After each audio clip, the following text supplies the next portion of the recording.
Infirmière ou force spéciale? Évasion en Afghanistan. La pluie battait contre les vitres de l'hôpital militaire comme des balles perdues dans la nuit afghane. Kira Johnson ajustait sa blouse blanche pour la troisième fois ce matin-là. Ses mains tremblaient légèrement, non pas de peur, mais d'une énergie contenue que peu de gens autour d'elle pouvaient en comprendre. À 28 ans, elle était la seule femme noire de cette unité médicale déployée dans la province de Kandahar. Ses collègues la voyaient comme une simple infirmière logisticienne, responsable des inventaires et des transports de matériel médical. Ils ne savaient pas qu'avant de rejoindre le corps médical, Kira avait passé 5 années dans les forces spéciales. Ils ignoraient que sous cette blouse d'hôpital se cachait un corps sculpté par des années d'entraînement intensif. Ils ne pouvaient pas deviner que ses yeux noisettes, souvent baissés sur des rapports administratifs, avait en vue des choses que la plupart des soldats n'oseraient même pas imaginer. Le sergent Marcus Williams, un homme aux cheveux grisonnants et aux rides creusées par 20 ans de service, s'approcha de son bureau. Il avait cette façon particulière de marcher, légèrement voûtée, comme si le poids de tous les soldats qu'il avait perdus pesait encore sur ses épaules. Ses yeux bleus délavés portaient une tristesse profonde, mais aussi une détermination farouche qui inspirait le respect à tous ceux qui le côtoyaient. « Johnson, nous avons une mission de convoi médical ce matin », annonça-t-il de sa voix rauque. « 3 véhicules blindés, destination l'avant-poste Delta 7. Nous transportons des fournitures médicales critiques et 2 médecins civils. » Kira leva les yeux de ses documents, son instinct d'ancienne opérative s'éveillant immédiatement. « Quelle était la situation sécuritaire sur la route, sergent ?» Williams haussa les épaules avec une nonchalance qui ne trompait personne. Les renseignements parlent d'activités insurgées modérées dans le secteur. Rien que nos garçons ne puissent m'en gérer. Vous serez dans le véhicule du milieu avec les médecins civils. Kira acquiesça, mais quelque chose dans le ton du sergent l'a mis mal à l'aise. Ses années d'expérience lui avaient appris à faire confiance à son intuition. Elle glissa discrètement un petit outil de crochetage dans la couture de sa botte droite. Une habitude qu'elle avait gardée de son ancienne vie, même si elle espérait ne jamais avoir à s'en servir. Le convoi quitta la base à l'aube, 3 véhicules blindés serpentant à travers le paysage désolé de l'Afghanistan. Kira était assise à côté du docteur Sarah Chen, une chirurgienne civile d'origine asiatique, aux mains délicates, mais au regard déterminé. En face d'eux se trouvait le docteur Ahmed Hassan, un médecin local qui avait risqué sa vie pour collaborer avec les forces de coalition. La route était poussiéreuse et cahoteuse, bordée de collines rocheuses qui offraient 1000 cachettes potentielles.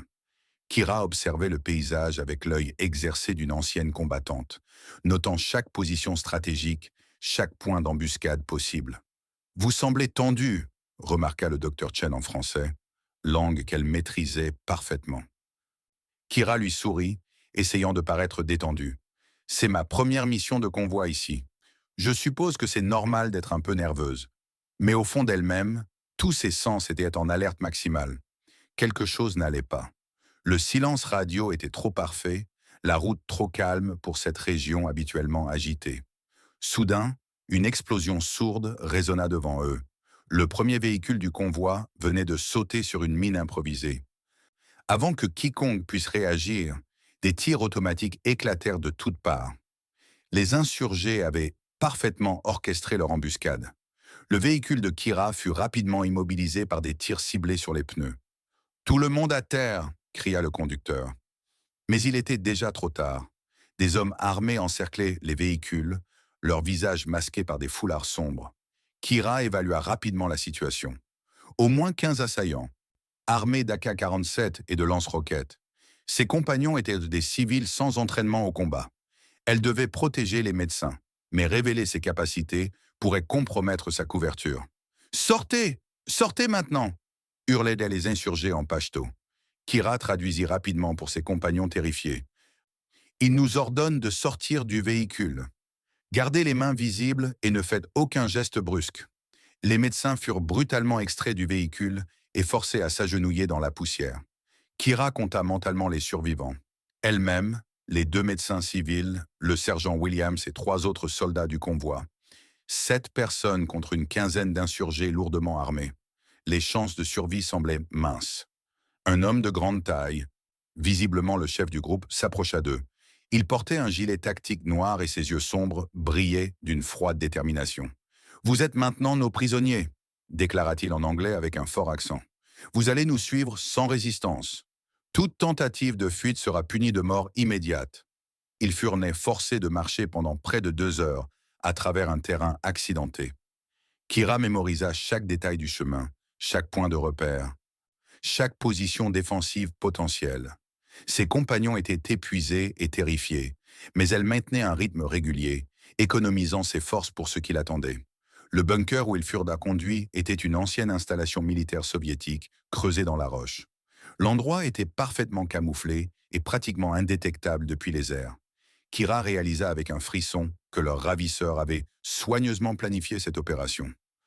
Ils furent enfermés dans une cellule humide et sombre, éclairée par une seule ampoule vacillante. Les murs suintaient d'humidité et l'air était vicié, chargé d'odeurs de moisissure et de peur. « Qu'est-ce qu'ils nous veulent ?» chuchota le docteur Chen, sa voix tremblant de terreur. Le sergent Williams, malgré une blessure au bras, essayait de maintenir le moral de ses hommes. « Ils vont probablement demander une rançon ou un échange de prisonniers. Nous devons rester calmes et attendre les secours. » Mais Kira savait que la réalité était bien plus sombre. Elle avait reconnu certains visages parmi leurs ravisseurs. Ces hommes n'étaient pas de simples insurgés cherchant à négocier. C'était un escadron d'exécution spécialisé dans l'élimination de cibles militaires de haute valeur. Et elle commençait à comprendre pourquoi elle était ici. Sa véritable identité avait été découverte. Quelqu'un avait vendu des informations sur son passé dans les forces spéciales. Cette mission médicale n'était qu'un piège pour l'attirer dans un endroit isolé. Pendant les heures qui suivirent, Kira observa discrètement leurs geôliers. 12 hommes se relayaient pour les surveiller, tous lourdement armés et visiblement expérimentés. Elle nota leurs habitudes, leurs rotations, leurs points faibles potentiels. Le chef du groupe, qu'elle avait surnommé mentalement Cicatrice à cause d'une marque distinctive sur sa joue, semblait particulièrement intéressé par elle. Il passait régulièrement devant leur cellule, l'observant avec une intensité troublante. « Tu es Kira Johnson, n'est-ce pas ?» finit-il par dire en s'arrêtant devant les barreaux. « Ancienne des forces spéciales, spécialisée dans les opérations de reconnaissance et d'élimination. Tu as causé beaucoup de problèmes à nos frères. » Le silence qui suivit fut assourdissant. Tous les regards se tournèrent vers Kira, mélange de surprise et d'incompréhension. Le sergent Williams la fixa avec des yeux écarquillés. « Johnson? Qu'est-ce qu'il raconte ?» Kira soutint le regard de Cicatrice sans flincher. « Je ne sais pas de quoi vous parlez. Je suis infirmière, logisticienne, rien de plus. » Cicatrice éclata d'un rire froid qui résonna dans le bunker. « Nous savons exactement qui tu es. Tes anciens commandants ont été très bavards sous la torture. Ils nous ont tout dit sur tes missions en Syrie et en Irak, sur les dizaines de nos combattants que tu as éliminés. » La vérité frappa Kira comme un coup de poing. Ses anciens coéquipiers avaient été capturés et torturés. Cette mission était effectivement un piège, mais pas seulement pour elle.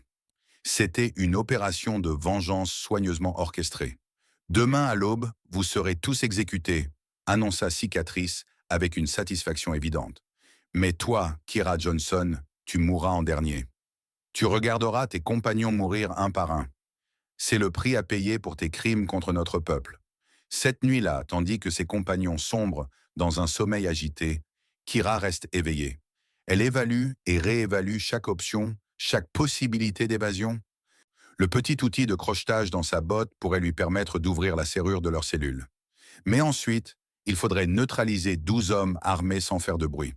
Une tâche quasi impossible, même pour une ancienne des forces spéciales. Pourtant, elle n'avait pas le choix.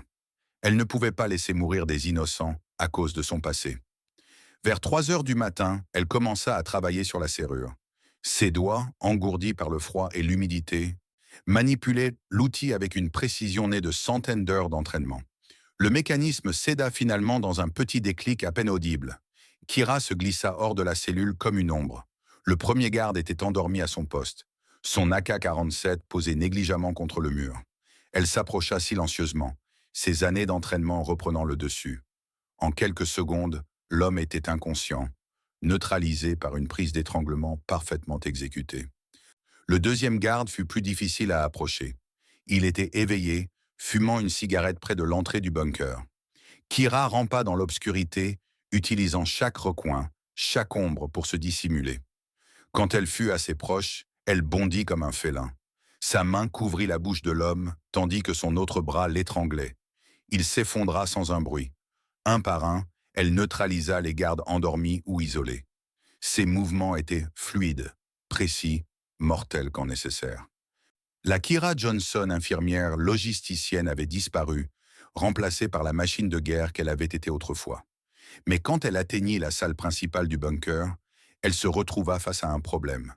5 hommes étaient encore éveillés, jouant aux cartes autour d'une table.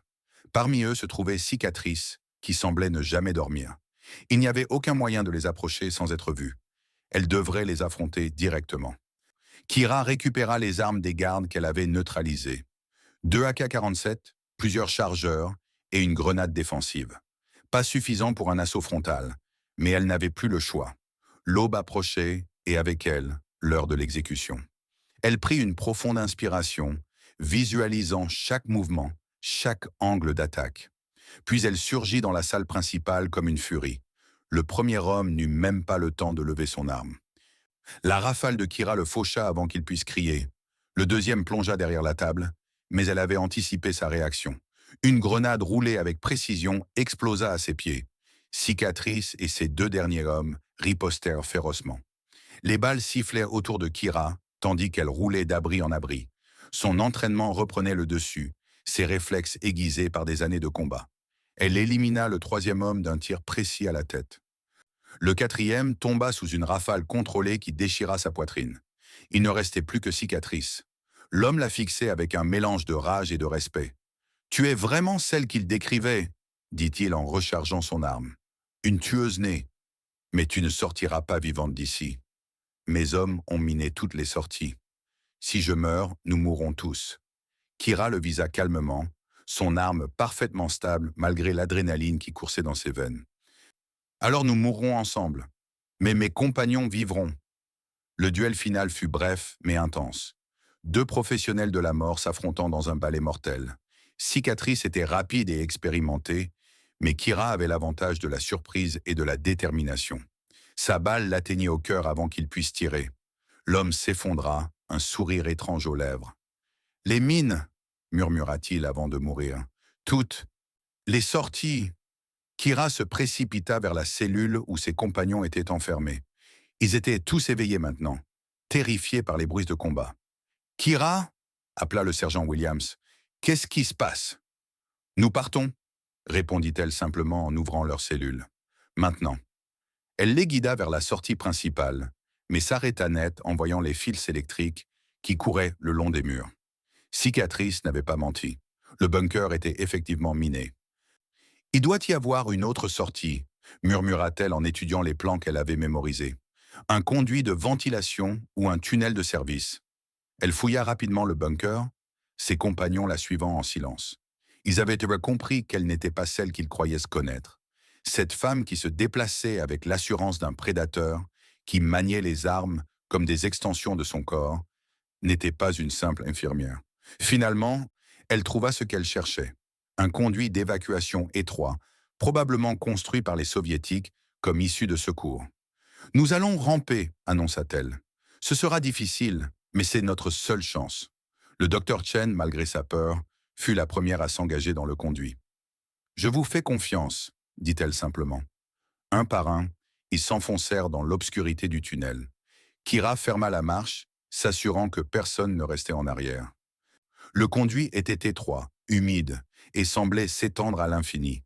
Mais après ce qui leur parut des heures, ils virent enfin la lumière du jour. Ils émergèrent dans un ravin à plusieurs kilomètres du bunker, épuisés mais vivants. Kira utilisa la radio d'un des gardes pour contacter la base.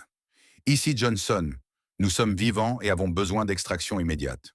Position GPS en cours de transmission. » L'hélicoptère de secours arriva 1 heure plus tard. Pendant le vol de retour, le silence était pesant. Tous regardaient Kira avec un mélange de respect et d'incompréhension. Le sergent Williams finit par briser le silence. « Qui êtes-vous vraiment, Johnson ?» Kira regarda par le hublot, observant le paysage afghan qui défilait en dessous. « J'étais quelqu'un d'autre, autrefois. Quelqu'un que j'ai essayé d'oublier.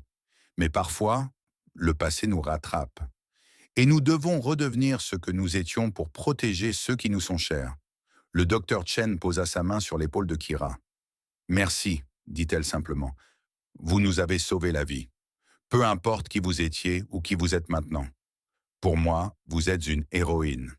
De retour à la base, Kira fut convoquée par le commandant. Elle s'attendait à des questions, peut-être même à des sanctions pour avoir caché son passé. Mais l'officier supérieur la regarda avec respect.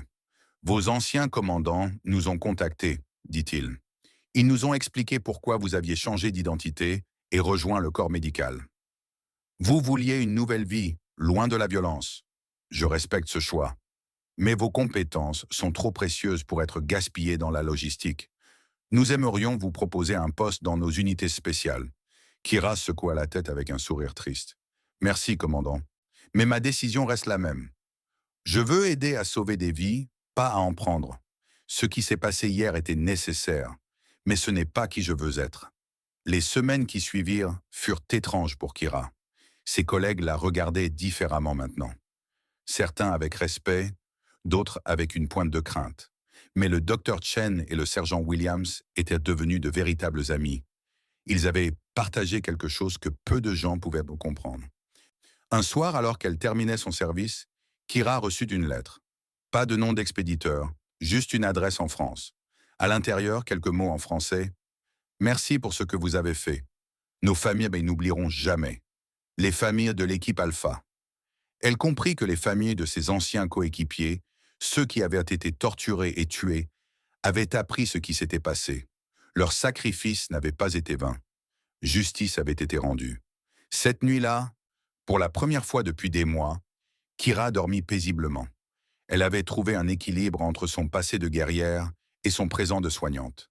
Elle ne pourrait jamais complètement échapper à ce qu'elle avait été, mais elle pouvait choisir comment utiliser ses compétences. Pour protéger, pour sauver, pour guérir. Le lendemain matin, elle reprit son travail habituel. Inventaire, rapport, coordination logistique. Mais maintenant, ses collègues savaient qu'ils pouvaient compter sur elle. Pas seulement comme infirmière, mais comme protectrice. Quelqu'un qui se battrait pour eux si nécessaire. Quelqu'un qui avait choisi la lumière après avoir connu les ténèbres. Et dans ce choix, Kira avait trouvé une forme de paix qu'elle n'avait jamais connue auparavant. Elle était toujours une guerrière. Mais maintenant, elle se battait pour la vie, pas pour la mort. Et cela faisait toute la différence.